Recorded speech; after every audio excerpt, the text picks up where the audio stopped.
আমরা লাখ লাখ মুসলিম তরুণকে একটা চাকরি পাওয়ার শিক্ষা দিই, যাতে তারা সৃজনশীল মানুষদের জন্য কাজ করতে পারে। নিজে সৃজনশীল হওয়ার প্রয়োজন নেই। ডাক্তার হও, অ্যাকাউন্টেন্ট হও, ইঞ্জিনিয়ার হও, ইঞ্জিনিয়ারিং প্রতিষ্ঠানের জন্য কাজ করো, তাদেরকে অর্থশালী করো, তাদের ব্যবসাকে বড় করো। আল্লাহ আমাদের নিজেদের ক্ষমতায়নের কথা বলেছেন, মৈত্রী সম্পর্ক তৈরির কথা বলেছেন। মৈত্রী সম্পর্ক অর্থনীতি এবং ব্যবসা বাণিজ্যের মাধ্যমে সৃষ্টি হয়। কোরআনের মনোরম একটা বিষয় হল, আল্লাহ বলেছেন, ওয়াল্লাযীনা কাফারু বা'দুহুম আউলিয়াউ বা'দ। কাফিররা একে অপরের মিত্র। আর ওয়াল মুমিনুনা ওয়াল মুমিনাত বা'দুহুম আউলিয়াউ বা'দ। মুমিন পুরুষ এবং নারীরা একে অপরের মিত্র।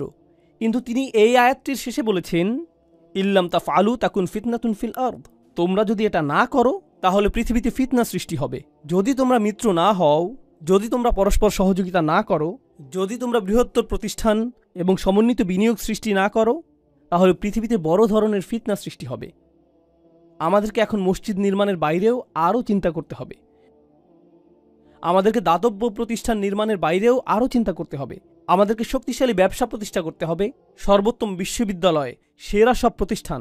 আমাদেরকে অনেক অনেক অনেক বড় চিন্তা শুরু করতে হবে এবং পরস্পরের মাঝে মৈত্রী নিয়ে নতুন করে চিন্তা করতে হবে। কিন্তু এটা করার জন্য আমাদের নিজেদের মাঝে তুলনা করা বন্ধ করতে হবে এবং একে অপরকে ধ্বংস করা বন্ধ করতে হবে। সংক্ষেপে আরও কিছু কথা বলবো এবং এরপর সূরা হিজরের শেষের দিকের আয়াতে যাব, যেরকম কথা আপনাদেরকে দিয়েছিলাম। সফল সমাজ ব্যবস্থার একটা বিষয় আমি লক্ষ্য করেছি, যা রাসূল সাল্লাল্লাহু আলাইহি সাল্লামের সিরাতে উপস্থিত ছিল, আর তা হলো ঈমানদারগণ একে অপরকে সহায়তা করা। যখন কেউ ব্যর্থ হয়েছে, তারা তাকে অনুপ্রেরণা দিয়েছিলেন। আর জানেন এখন আমাদের মাঝে কি ঘটে?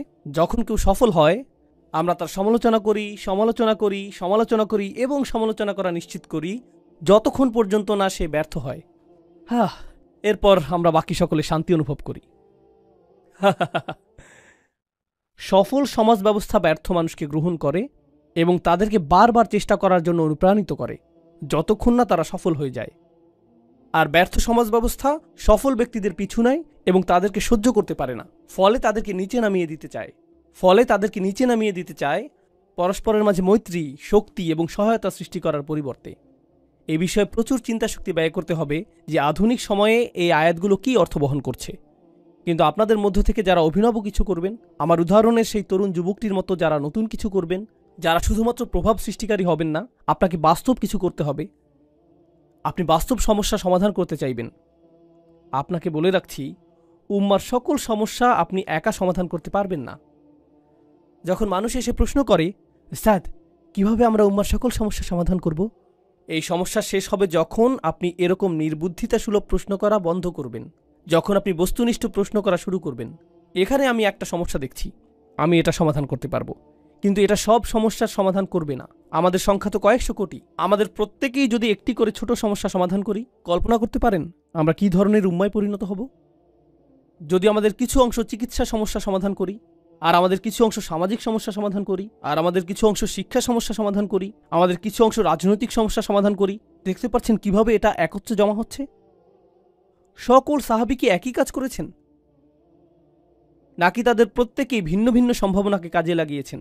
তাদের প্রত্যেকেই অবদান রেখেছেন এবং সাহাবীকে পরিণত হয়েছেন তাদের নিজস্ব পরিসরে, তাদের নিজস্ব প্রতিভায়। তারা সকলেই একরকম ছিলেন না। তাদের প্রতি রাসূল সাল্লাল্লাহু আলাইহি সাল্লামের প্রত্যাশাও একরকম ছিল না। তো এটা আপনার মাথায় গেঁথে দেওয়ার জন্য সৌভাগ্যবশত এই আয়াতটি একটু আগে আমরা নামাজে শুনেছি। এখানে রাসূল সাল্লাল্লাহু আলাইহি সাল্লামকে একটি নির্দেশ দেওয়া হয়েছে, আর যখন তাকে কোনো নির্দেশ দেওয়া হয়, আমরা এটাকে সুন্নাহ হিসেবে গ্রহণ করি। তাকে বলা হয়েছে আর তার মাধ্যমে আমাদেরকেও বলা হয়েছে। তিনি বলছেন, ফাসদা বিমা তুমারু ওয়া আ'রিদ আনিল মুশরিকিন। এই আয়াতটি আমার অনেক প্রিয়। আল্লাহ বলেছেন, খেয়াল করুন, সংকল্পবদ্ধ হন এবং সামনে এগিয়ে যান যা করতে আপনাকে নির্দেশ দেওয়া হয়েছে, এবং মুশরিকদেরকে উপেক্ষা করুন। যারা পেছনে কথা বলে তাদেরকে উপেক্ষা করুন, সমালোচকদেরকে উপেক্ষা করুন, তাদের উপেক্ষা করুন যারা মনে করে যে আপনি শক্তিহীন, তাদের উপেক্ষা করুন যারা মনে করে যে আপনি তাদের জন্য হুমকি। উপেক্ষা করুন, উপেক্ষা করুন, উপেক্ষা করুন। আপনার একটি মিশন রয়েছে, আপনার মিশনের প্রতি মনোযোগী হন। আপনি এই কাজে নিয়োজিত। আ'রিদ আনিল মুশরিকিন, তাদের উপেক্ষা করুন, তাদেরকে আপনার পথে আসতে দিবেন না। আরবিতে সদ শব্দটি খুবই কৌতূহল উদ্দীপক। এটাতে কি বোঝায়? এটা দিয়ে বোঝায় ফাটল, কোনো পাথর অথবা মাটির রাস্তায় সৃষ্ট ফাটল। যদি আপনি একটি পাথরের মাঝে ফাটল সৃষ্টি করেন, সদাতাহু, তো এটা এরকম যেন আল্লাহ রসুল সাল্লাল্লাহু আলাইহি সাল্লামকে বলছেন, আপনার সামনে বিশাল একটা প্রতিবন্ধকতা রয়েছে, এর মাঝে ফাটল সৃষ্টি করুন এবং মনোযোগ হারাবেন না। প্রতিবন্ধকতা রয়েছে, এটাকে ভেঙে ফেলুন, মনোযোগ ধরে রাখুন, বিভ্রান্ত হবেন না, মুশরিকদেরকে বিভ্রান্ত করার সুযোগ দিবেন না। ফাসদা বিমা তুমারু ওয়া আ'রিদ আনিল মুশরিকিন। আপনি যদি মনোযোগ সুসংহত রাখতে পারেন, অসাধারণ অনেক কাজ আপনি সম্পূর্ণ করতে পারবেন। কিন্তু জানেন আমাদের ক্ষেত্রে কি ঘটে? জানো তারা কি বলেছে? জানো তারা কি করেছে? তাদের বক্তব্য কি? সর্বদা আপনি এই বিষয়ে মনোযোগী, আর যখন আপনি তাদের কথার দিকে মনোযোগ দেন, তখন আপনার যেই কাজ করা উচিত তার প্রতি মনোযোগ দিতে পারেন না, আপনার মনোযোগ হারিয়ে যায়। আপনার তো স্বতন্ত্র মিশন রয়েছে, আপনার তো স্বতন্ত্র দায়িত্ব রয়েছে। ওয়া আ'রিদ আনিল মুশরিকিন। তারপর আল্লাহ রাসূল সাল্লাল্লাহু আলাইহি সাল্লামকে বললেন, ইন্না কাফাইনাকাল মুস্তাহজিইন, আমি আপনার জন্য যথেষ্ট তাদের বিরুদ্ধে যারা আপনাকে বিদ্রূপ করে। সেই লোকগুলো যারা সমালোচনা করে, উপহাস করে, বিদ্রূপ করে এবং তুচ্ছ-তাচ্ছিল্য করে, তাদের ব্যবস্থা আমি করব। চিন্তা করবেন না। যখনই কেউ সাবিক হয়, যখনই কেউ অভিনব কিছু করে, সে উপহাসের শিকার হয়। কি করছো তুমি? কেউ এমনটা করে না, এটা নির্বুদ্ধিতা সুলভ, তুমি একটা নির্বোধ। এরকমটাই হয়ে থাকে। আর আমি আপনাদের বলতে পারি, আল্লাহ যেহেতু রসুল সাল্লাল্লাহু আলাইহি সাল্লামকে এই কথাগুলো বলেছেন, এগুলো চিরকালের জন্য প্রযোজ্য হয়ে গিয়েছে। যখন আপনি ভালো কিছু করতে যাবেন আর তা আগে করা হয়নি কিন্তু তা করতে হবে, সেক্ষেত্রে মানুষ আপনাকে উপহাস করবে। তুমি কি মনে করেছো এতে কাজ হবে? তুমি কি মনে করেছো এটা গুরুত্বপূর্ণ? তুমি কি মনে করেছো এটা পৃথিবী পরিবর্তন করে দিবে? হ্যাঁ, নিজের দিকে একবার তাকাও।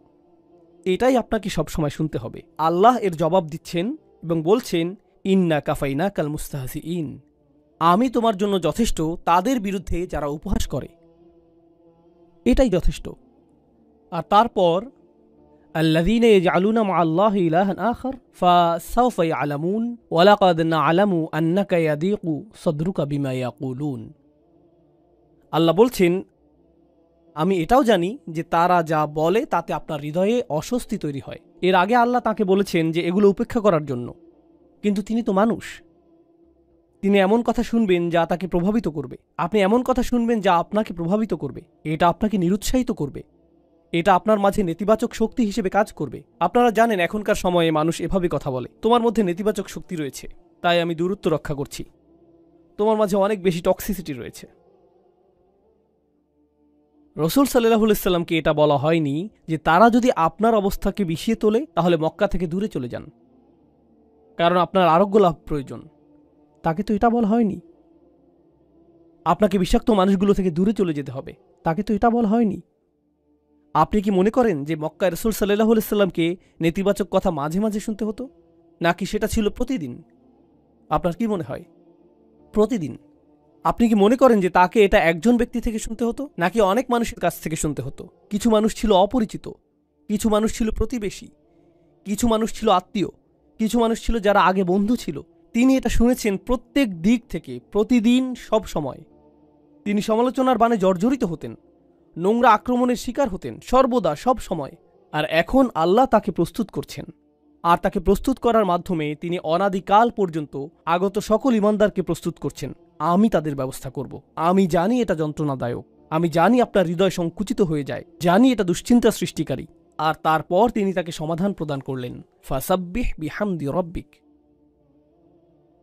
শুধু ঘোষণা করুন আপনার প্রভু কতটা উৎকর্ষময়। আল্লাহর উৎকর্ষতা ঘোষণা করতে থাকুন। আল্লাহর সাথে আপনার সম্পর্কটি গুরুত্বপূর্ণ। প্রসঙ্গক্রমে এখানে ফাসাব্বিহ বিহামদি রব্বিক ওয়া কুম মিনাস সাজিদিন আয়াতটি দিয়ে ইঙ্গিত করা হচ্ছে যে প্রশংসা করার মাধ্যমে আল্লাহ যে উৎকর্ষময় তা প্রকাশ পাবে।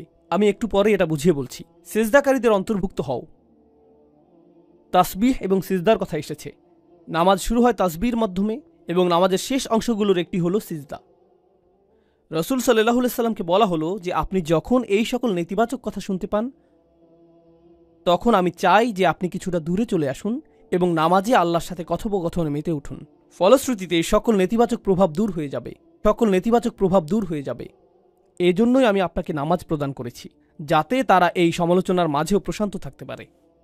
নামাজ হলো স্বয়ং আল্লাহ প্রদত্ত থেরাপি। এটাই রসুল সাল্লাল্লাহু আলাইহি সাল্লামকে দেয়া হয়েছিল। এটাই নামাজের ভূমিকা হওয়া উচিত। আর আমরা বড় কিছু করতে চাই এজন্য না যে আমাদের নাম সামনে আসবে, বরং আমরা বড় কিছু করতে চাই কারণ আল্লাহ আমাদেরকে সক্ষমতা প্রদান করেছেন। আর এভাবেই আমরা আল্লাহর তাসবিহ করে থাকি। আমরা এটা করছি আল্লাহর দ্বীনের খেদমত করার জন্য। আমার আশা এই মানসিকতাটাই আপনারা নিজেদের মনে লালন করবেন।